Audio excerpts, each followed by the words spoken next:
नमस्कार दोस्तों। OCN network में आपका स्वागत है। मैं हूं ओमकार चौधरी। भारत पर पाकिस्तान की ओर से कितने अटैक किए गए, युद्धों की बात कर रहा हूं। वॉर। आजादी और बंटवारे के तुरंत बाद एक अटैक हुआ जम्मू कश्मीर में। जवाहरलाल नेहरू प्रधानमंत्री थे और उस समय जम्मू कश्मीर का एक बड़ा हिस्सा पाकिस्तान के कब्जे में चला गया और सेनाएं उसको वापस लेती। इससे पहले जवाहरलाल नेहरू ने सीज फायर का ऐलान कर दिया और किसी अदृश्य शक्ति के कहने पर, सलाह देने पर इस मसले को लेकर के यूएन में चले गए। जम्मू कश्मीर में उसके बाद क्या हुआ है और किन स्थितियों परिस्थितियों में 370 लगाई गई, 35A लगाई गई, ये अब इतिहास में दफन है। क्योंकि मोदी सरकार ने, प्रधानमंत्री नरेंद्र मोदी ने 2019 5 अगस्त को वो 370 और 35A हमेशा के लिए बहुत गहरा गड्ढा खोद करके उसमें दफन कर दिया। अब जम्मू कश्मीर भारत का वास्तव में अभिन्न अंग है, उससे पहले तक नहीं कह सकते थे। और मेरा ये कहना होता है कि जम्मू कश्मीर जो है वो एक मगरमच्छ के जबड़े में फंस गया था। वहां से उसको वापस निकाल करके लाना ये किसी और के बूते की बात थी ही नहीं। बहुत दृढ़ इच्छा शक्ति वाला और जो हर खतरे से बड़ी चुनौती से टकरा जाने वाला जज्बा रखता हो, वही ये काम कर सकता था। मैं उन चीजों पर नहीं आता कि भारतीय जनता पार्टी ने क्या क्या वादे किए, उनमें से कितने पूरे हुए, कितने नहीं हुए। पर 370 35 से अयोध्या में भगवान राम का भव्य मंदिर और यूसीसी जो उत्तराखंड में लागू हो चुका है और बाकी देश में भी लागू करने की उनकी इच्छा शक्ति है। वो कब तक लागू होगा पूरे देश में, ये देखने वाली बात होगी। जो बाकी के पैरामीटर्स हैं उन पर भी अगर हम तुलना करने बैठ जाएंगे तो ये प्रोग्राम ऐसे ही 1-2 घंटे तक चल जाएगा और इतना समय किसी के पास आजकल होता नहीं है। पाकिस्तान के साथ जो 47-48 में युद्ध हुआ, इसके बाद जो 65 में हुआ, 71 में हुआ, कारगिल हुआ, और इसको भी अगर आप युद्ध मान लें, जो अभी पिछले साल मई में 4 दिन के लिए ऑपरेशन सिंदूर हुआ, तो आप लगा सकते हैं कि 4-5 बार पाकिस्तान के साथ टकराव हुआ और उनमें वो जम्मू कश्मीर वाला 47-48 वाला और एक 62 में चीन के साथ जो हुआ, इन दो को छोड़ दें तो हर बार भारतीय सेना विजयी हुई है, भारत जीता है। और ये दो युद्ध जिनमें हमारी जमीनें भी गई, हमारी प्रतिष्ठा भी गई, हमारी साख भी मिट्टी में मिली, उस समय प्रधानमंत्री जवाहरलाल नेहरू थे। 62 में भी और 47-48 में भी दोनों बार भारत ने बहुत बड़ी भूमि, मातृभूमि का हिस्सा गंवा दिया। इसके अलावा जब पाकिस्तान ने ये देख लिया कि हम इस तरीके से, यानी सेना के जरिए, युद्ध के जरिए, डायरेक्ट युद्ध के जरिए भारत को परास्त नहीं कर सकते, तो उसके बाद उसने छाया युद्ध शुरू कर दिया।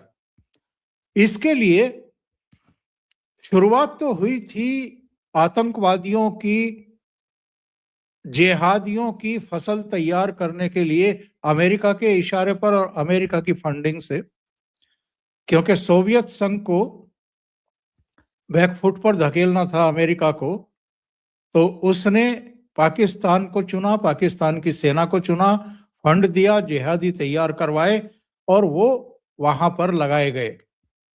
लेकिन बाद में पाकिस्तान ने सोचा कि ये जिहादी जो सोवियत संघ के खिलाफ यूज करने के लिए अमेरिका ने तैयार किए हैं, इनका मुंह अगर भारत की तरफ भी मोड़ दिया जाए तो फिर हमारा काम आसान हो जाएगा। तो ये जो जिहादी हैं, ये जो आतंकवादी हैं, ये जो लश्कर है, ये जो जैश है, हिजबुल है और तमाम दूसरे आतंकवादी संगठन हैं, वो बार बार हमारी सॉइल पर अटैक करते रहे हैं, हमारी आत्मा को लहूलुहान करते रहे हैं। 2019 5 अगस्त और 6 अगस्त को लोकसभा और राज्यसभा में जब 370 हटाने के लिए बिल पेश कर रहे थे गृह मंत्री अमित शाह, तो उनका भाषण जरा ध्यान से सुनिए, जिसमें उन्होंने कुछ फिगर दी थी। उन्होंने कहा था कि करीब 44,000 लोग इस आतंकवाद की विभीषिका की भेंट चढ़ चुके हैं। 44,000 लोग, इनमें जवान भी, इनमें बेकसूर लोग भी, और जो आतंकवादी मारे गए हैं उनका पूरा नेटवर्क जो ध्वस्त किया गया बाद के वर्षों में, उसको भी मिला लें तो आप अंदाजा लगाइए। ये बार बार भारत पर जो अटैक किए जाते रहे, इसके पीछे का मकसद क्या है? मूल विषय पर आते हैं। जो उनका मकसद है वो सीधे सीधे यही रहा है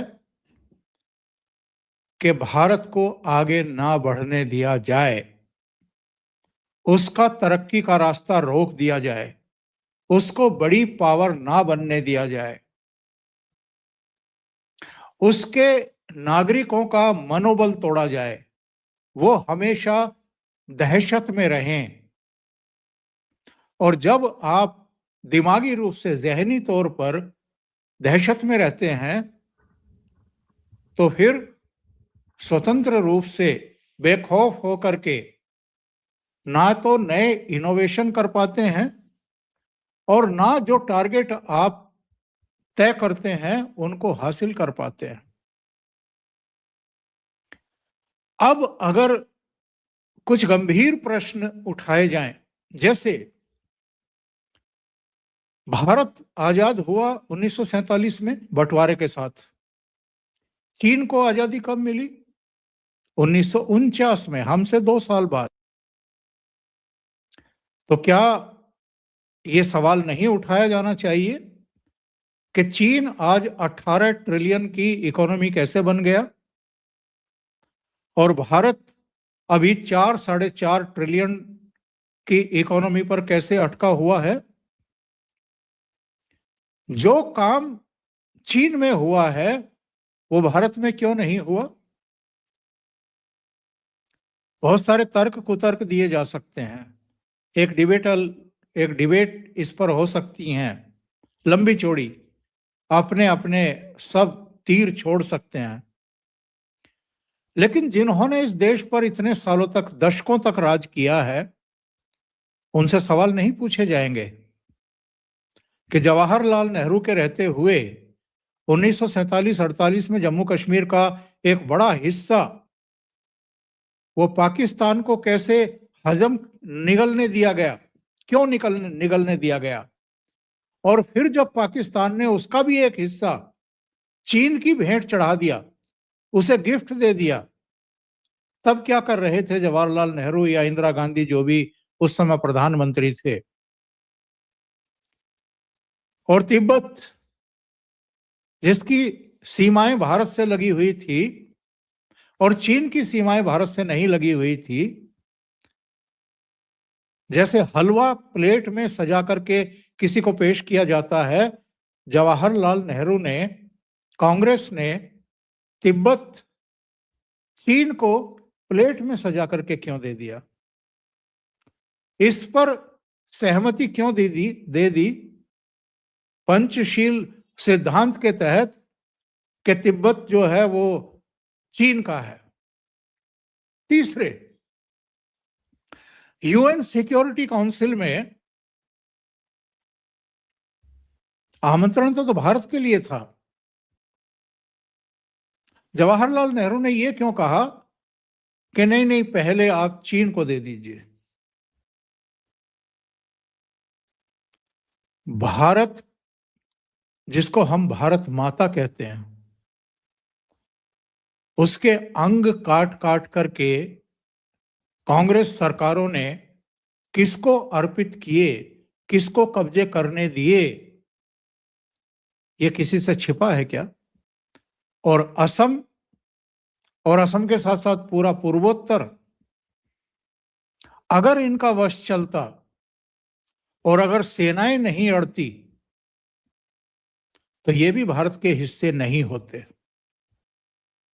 इन्होंने तो एक तरीके से असम को लेकर के राष्ट्र के नाम संदेश दे ही दिया था, लेकिन सेनाएं अड़ गई थी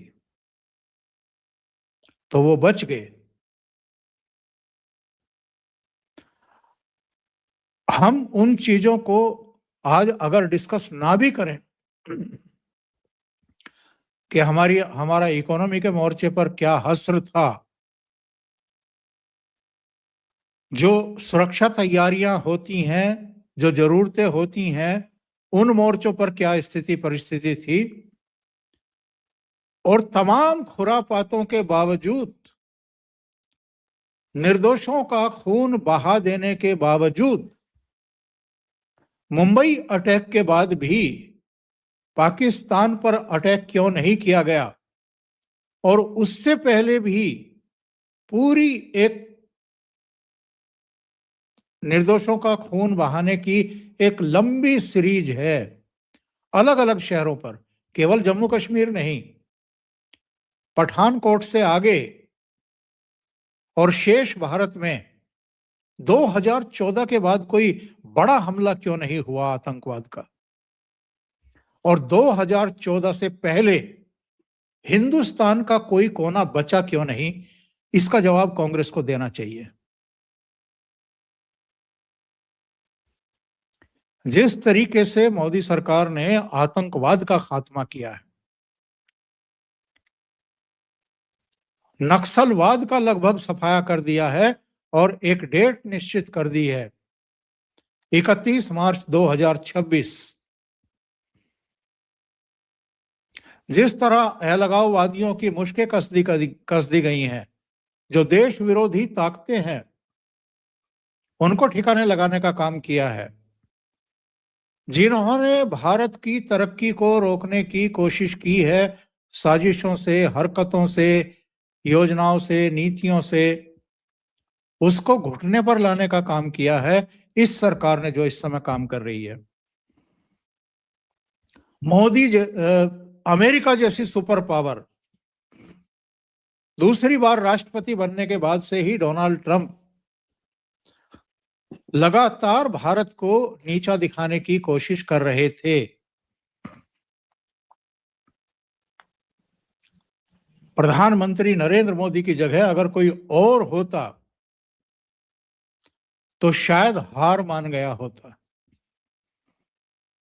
क्योंकि हर तरह के प्रेशर बिल्डअप करने में कोई कोर कसर बाकी नहीं छोड़ी डोनाल्ड ट्रंप और उनके शासन प्रशासन ने, उनके वित्त मंत्री ने, उनके आर्थिक सलाहकार ने, जितने लोग थे, बहुत जहरीले बयान, उकसाने वाले बयान। खुद डोनाल्ड ट्रंप ने यहां तक बकवास की कि भारत डेड इकोनॉमी है।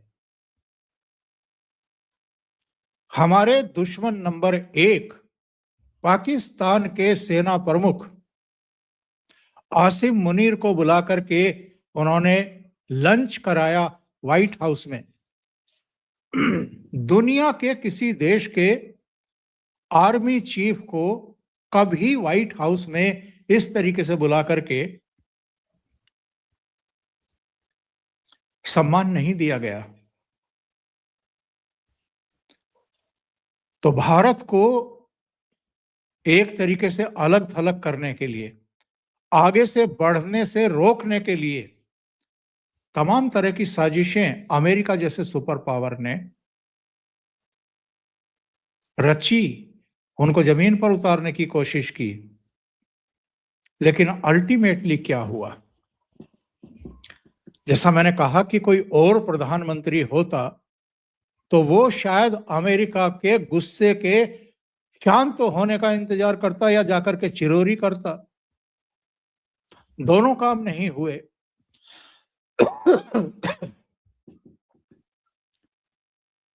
वो एक पुरानी कहावत है, एक चुप 100 को हराए। और इस नीति की दुनिया भर के देशों ने प्रशंसा की है कि जो प्रधानमंत्री नरेंद्र मोदी ने किया, ट्रंप से निपटने के लिए सबसे कारगर तरीका यही है। वो शांत नहीं बैठे, चुप नहीं बैठे, उनका वाणिज्य मंत्री चुप नहीं बैठा, उनके दूसरे मंत्री, हमारे विदेश मंत्री सब काम पर लगे। और जिन देशों में जो हम अमेरिका को एक्सपोर्ट करते थे, वो सारा डाइवर्ट करने के लिए, दूसरे डेस्टिनेशन तलाश करने के लिए रात दिन काम हुए।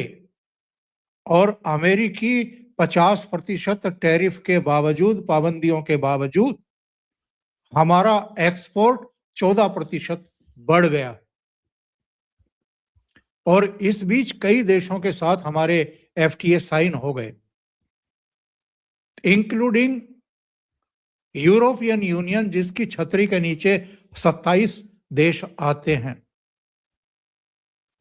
और जो उनकी छतरी के नीचे नहीं है, नॉर्वे, स्विट्जरलैंड, यूनाइटेड किंगडम, उनके साथ भी हो गए। इतने प्रेशर में अमेरिका को ला दिया मोदी सरकार ने कि वो मजबूर हो गए हमसे एफटीए साइन करने के लिए और 50% टैरिफ को विड्रॉ करने के लिए। अब 18% रह गया है। भारत की जो पिछले 11 साढ़े 11 साल की ये यात्रा है, जो कालखंड है, 1 दशक से कुछ ज्यादा का, पूरी तस्वीर इस समय भारत की बदलती हुई दिखाई दे रही है और वो पूरी दुनिया के सामने है। जब G20 भारत में हुआ था तो भी कांग्रेस पार्टी ने उसमें मीन मेख निकालने में कोई कसर बाकी नहीं छोड़ी थी। ऑपरेशन सिंदूर हुआ, पाकिस्तान को जब सबक सिखाया गया और 4 दिन में उसकी सेना जब घुटनों पर आ गई, तो यही कांग्रेस, इसी कांग्रेस के नेता प्रधानमंत्री नरेंद्र मोदी से सवाल पूछ रहे थे कि कितने राफेल गिरे हैं। जब हमारी टीमें मैदान में खेलने के लिए उतरती हैं, मान लिया क्रिकेट खेलने के लिए उतरती हैं, और एक बहुत प्रतिष्ठापूर्ण कोई मैच भारतीय टीम जीत लेती है, 6 विकेट खो करके वो स्कोर चेज कर लेती है और ट्रॉफी उसके हाथ में आ जाती है। तो क्या क्रिकेट के जानकार या जो जानकार नहीं है वो भी आजकल तो विशेषज्ञ बने रहते हैं, क्या वो ये पूछते हैं कि ये 6 विकेट जो आपके गिरे हैं, ये क्यों गिरे हैं? क्या 47-48 में, 1962 में, 1965 में, 1971 में या करगिल युद्ध के समय भारत का कोई नुकसान नहीं हुआ था? भारत के टैंक, भारत के विमान, भारत के सेना के जो अधिकारी थे, जो जवान थे, जो दूसरा साजो सामान था, उसका कोई नुकसान नहीं हुआ था। जब युद्ध होते हैं तो नुकसान दोनों तरफ का होता है। एंड रिजल्ट देखा जाता है कि कौन जीता है और कौन हारा है और हासिल क्या हुआ है। अगर इस पर भी आ जाएं, इस पर भी सोचें, तो 47-48 में हासिल कुछ नहीं हुआ था, गंवाया था। 62 में तो बहुत बड़ा लॉस था भारत का, बहुत बड़ी भूमि जो है हमारी वो चीन के कब्जे में चली गई थी, जो उसने कभी नहीं छोड़ी।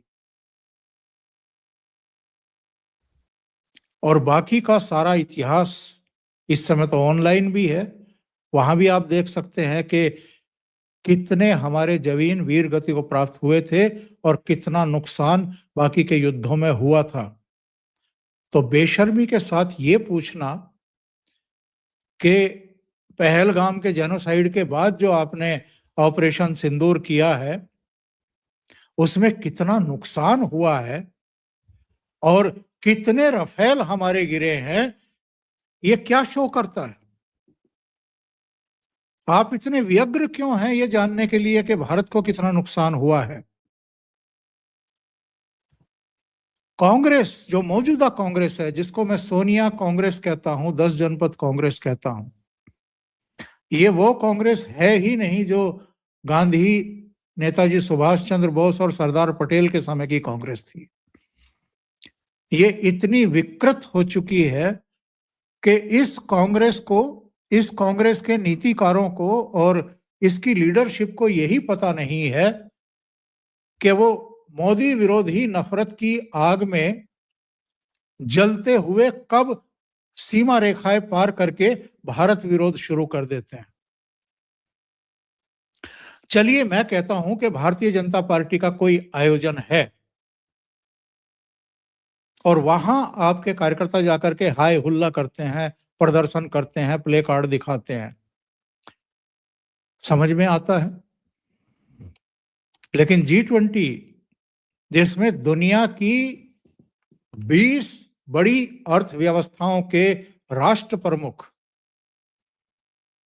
एक दो को छोड़ दीजिए, उस समय चीन के राष्ट्रपति नहीं आए थे तो उनके प्रधानमंत्री आए थे, रूस के राष्ट्रपति नहीं आए थे क्योंकि युद्ध की स्थिति थी, तो उन्होंने भी अपने विदेश मंत्री को भेजा था, लेकिन रिप्रेजेंटेशन उनका टॉप लेवल का ही था। जहां इतने लोग आए हुए हों और आप बाल की खाल निकालने बैठ जाएं, कमियां गिनानी शुरू कर दें और अपनी हरकतों पर उतर आए, तो ये बीजेपी और प्रधानमंत्री नरेंद्र मोदी का विरोध था या देश का विरोध था? वो देश की प्रतिष्ठा से जुड़े हुए, जब भी इंटरनेशनल समिट होती हैं, वो देश की प्रतिष्ठा से जुड़े हुए होते हैं। फ्रांस के राष्ट्रपति का आपने विजुअल देखा होगा। मैक्रो साहब ने लैंड किया था मुंबई में और अगली सुबह वो मरीन ड्राइव पर जॉगिंग करते हुए, रेस लगाते हुए, वर्कआउट करते हुए देखे गए, बिना किसी बड़े सुरक्षा तामझाम के। ये वही मुंबई है जिसमें 2008 में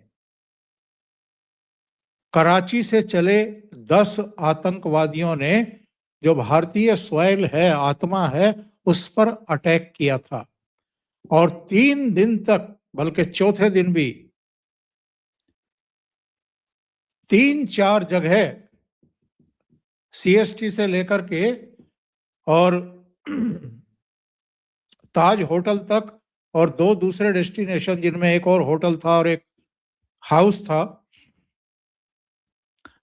वहां पर दिल दहलाने वाले धमाके और फायरिंग की आवाजें पूरी दुनिया सुन रही थी क्योंकि लाइव कवरेज किया जा रहा था।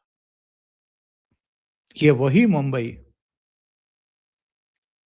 वहां पर अगर फ्रांस का राष्ट्रपति मरीन ड्राइव पर समुद्र के किनारे जॉगिंग करता हुआ दिखाई देता है, तो ये पूरी दुनिया को एक मैसेज जाता है कि भारत इस समय पूरी तरीके से सुरक्षित है। अब यहां आतंक नाम की चीज नहीं है, चिड़िया नहीं है। उसकी चर्चा नहीं हुई। उसके लिए प्रधानमंत्री नरेंद्र मोदी और उनकी टीम को, NSA को, तमाम लोगों को श्रेय नहीं दिया जाएगा। और पर्दे के पीछे से कितनी आतंकवादी वारदातों को रोका जाता है, कितने षड्यंत्रों, साजिशों को विफल किया जाता है, इसका हिसाब किताब कभी सामने आता नहीं है और एजेंसियां वो बताती नहीं है। 100 में से एक बार अगर कहीं कोई विफलता हो जाए और वो लोग कामयाब हो जाएं, तो फिर बड़े आराम से, जिनको कोई जानकारी नहीं होती इन चीजों की, इंटेलिजेंस की और दूसरी चीजों की, वो सवाल खड़े करने शुरू करते हैं कि इंटेलिजेंस फेलियर कैसे हो गया। ये तो मोदी जी की जिम्मेदारी है, ये तो एनएसए की जिम्मेदारी है, ये तो फलां ढिमकाने, हमारी फौजें कैसे विफल हो गई, हमारा खुफिया तंत्र क्या कर रहा था। इस तरह के सवाल खड़े होने शुरू हो जाते हैं। ये तो इतने बेशर्म हैं जो इस समय विपक्ष में हैं, ये लश्कर और जैश जैसा ही रवैया अपनाए हुए हैं। प्रधानमंत्री नरेंद्र मोदी विदेश दौरों पर जाते हैं तो ये पूछते हैं कि कितना खर्चा हुआ है, प्रधानमंत्री की यात्रा पर कितना खर्चा हुआ है। मैंने एक आंकड़ा निकाला है, प्रधानमंत्री नरेंद्र मोदी के 96 विदेशी दौरों पर 815 करोड़ रुपया खर्चा हुआ है।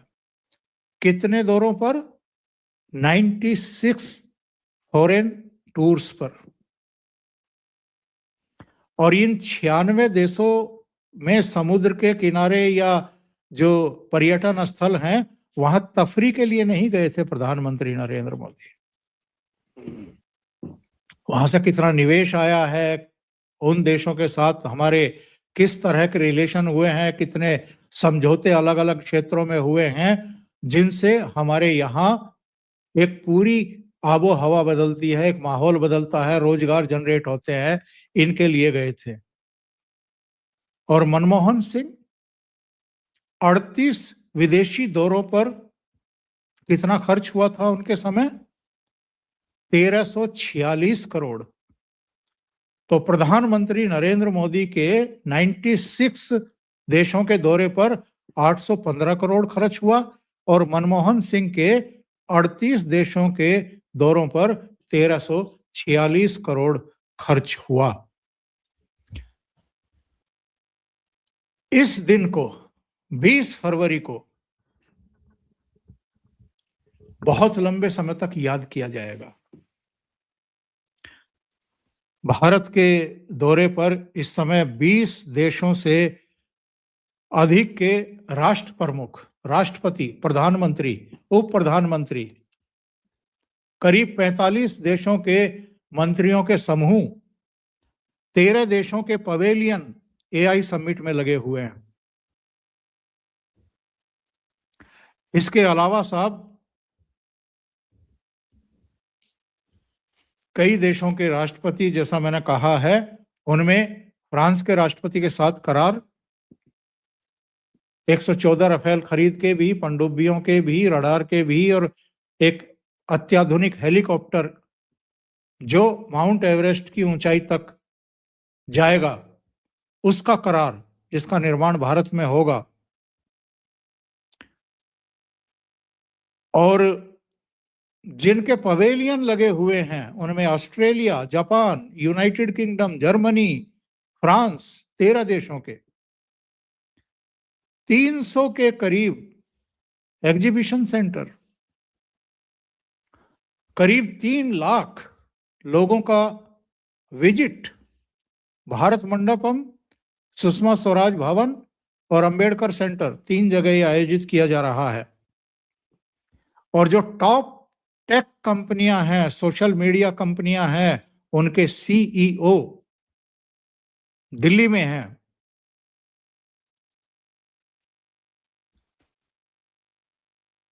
ऐसे समय ये जो लश्कर ए कांग्रेस है,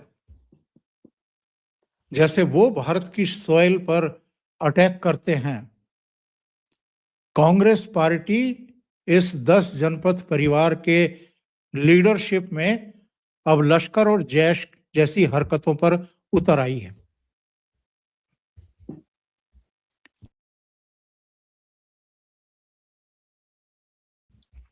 यूथ कांग्रेस के निचले स्तर पर उतरे कुछ कार्यकर्ता अपने कपड़े उतार करके, अपनी टी शर्ट उतार करके वहां पहुंचते हैं और वहां पहुंच करके प्रधानमंत्री नरेंद्र मोदी के खिलाफ नारेबाजी करते हैं।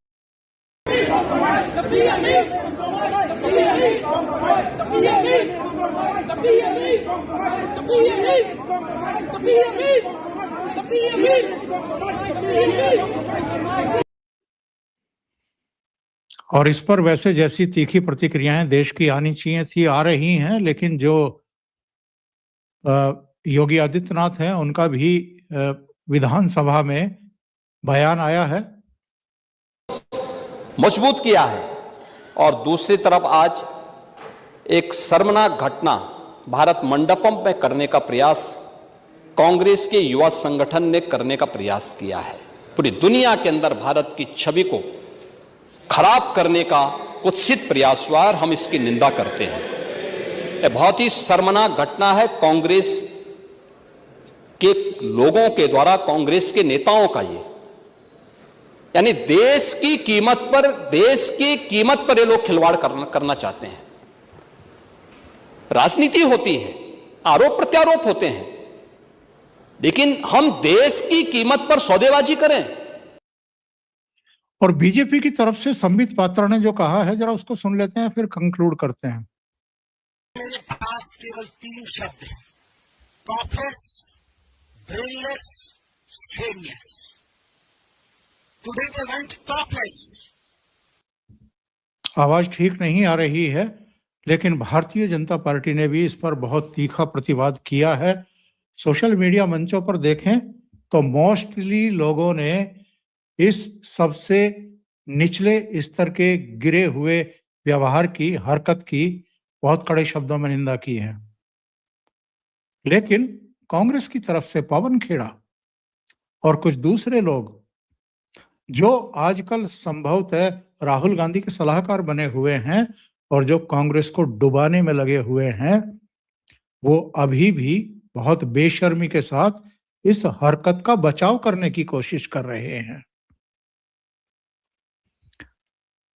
ये जो हरकत हुई है, ये बताती है कि कांग्रेस पार्टी किस तरीके से ब्रेनलेस हो चुकी है। बुद्धि का दिवालियापन इस हरकत से पता लगता है। अभी के लिए इतना ही। बहुत बहुत धन्यवाद। अगर आपको ये चैनल और इसके कंटेंट पसंद आ रहे हैं तो लाइक करें, कमेंट करें, वीडियो को शेयर भी करें। अभी तक अगर आपने ये चैनल सब्सक्राइब नहीं किया है तो सब्सक्राइब कर लें, साथ में लगे बेल आइकॉन को दबा दें ताकि आगे आने वाले वीडियो और उनके नोटिफिकेशन आप तक पहुंचते रहें। बहुत बहुत धन्यवाद। नमस्कार।